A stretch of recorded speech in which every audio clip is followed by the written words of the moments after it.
Hello दोस्तों, अगर आपका इडली डोसा खाने का मन हो रहा है तो बिना सोचे समझे इस रेसिपी को ज़रूर ट्राई कीजिए, जिसे हमने 5 मिनट में बिना दही बिना सोडा से झटपट बनाया है।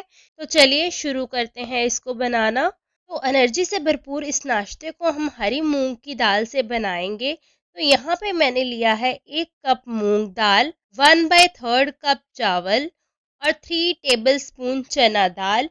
इसको आप मिक्स करके 4 से 5 घंटे के लिए भिगो के रख दें। और भिगोने के बाद जब ये अच्छे से फूल जाए तो यहाँ पे मैंने इसका पानी अच्छे से निकाल लिया है और इसको अच्छे से धो लिया है। तो अब मैं इसको मिक्सर जार में डाल दूंगी और अच्छे से ग्राइंड कर लूंगी। अगर आप इसे ब्रेकफास्ट में बनाना चाहते हैं तो रात को ही इसे भीगने डाल दें। इसके साथ में ही दाल में लहसुन की 2 कलियां, 1 हरी मिर्च और थोड़ा सा पानी ऐड कर सकते हैं और इसे अच्छे से ग्राइंड कर लें। तो बस अब हम इसे एक बाउल में निकाल लेते हैं।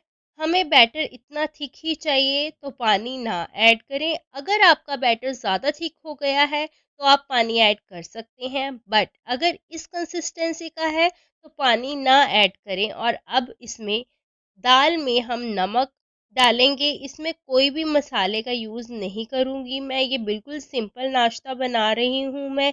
ये बिना मसालों के भी बहुत ही टेस्टी बनता है और झटपट से बन जाता है।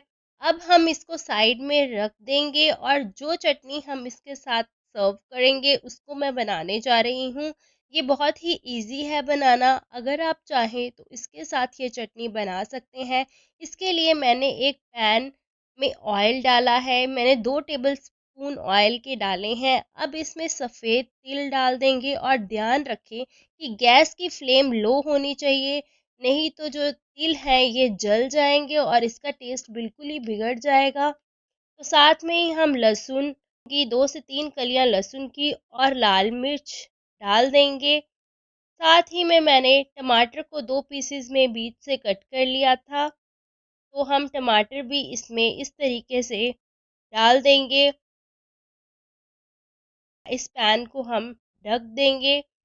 सिर्फ 2 मिनट के लिए ही इसे पकने दें ताकि टमाटर का छिलका उतर जाए इजीली। तो अब 2 मिनट के बाद ये पक चुका है। हम गैस की फ्लेम को ऑफ कर देंगे और इसे एक प्लेट में निकाल कर ठंडा होने के लिए रख देंगे। जब ये ठंडा हो जाए तो टमाटर का छिलका उतार लेंगे। छिलका उतारने के बाद हम इसको एक ब्लेंडिंग जार में डाल देंगे, अच्छे से ब्लेंड कर लेंगे। अब मैंने इसको ब्लेंड करके सर्विंग बाउल में निकाल लिया है। अब इसमें नमक ऐड कर दें। मैंने पहले नहीं ऐड किया था तो मैंने यहाँ पे नमक ऐड कर दिया है। अब हम इसको राई और लाल मिर्च का तड़का लगाएंगे।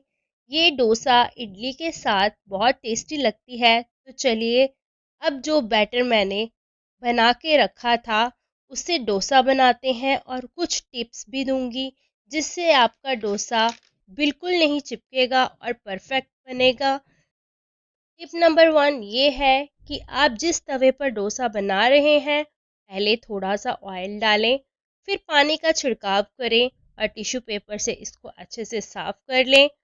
और जो बैटर हमने बनाया है उसको एक बड़े चम्मच से, देखिए जैसे मैं आपको दिखा रही हूँ, सबसे पहले हमने यहाँ पे बड़े चम्मच से बैटर को डाला है, फिर इसको धीरे धीरे करके क्लॉकवाइज डायरेक्शन में स्प्रेड कर लिया है।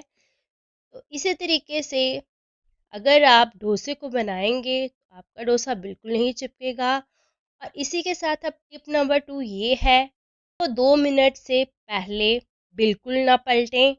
2 मिनट तक इसे पकने दें। थोड़ा सा ऊपर से ऑयल डाल सकते हैं आप, बट ऑयल आप तब डालेंगे जब ये थोड़ा सा पकना स्टार्ट हो जाएगा।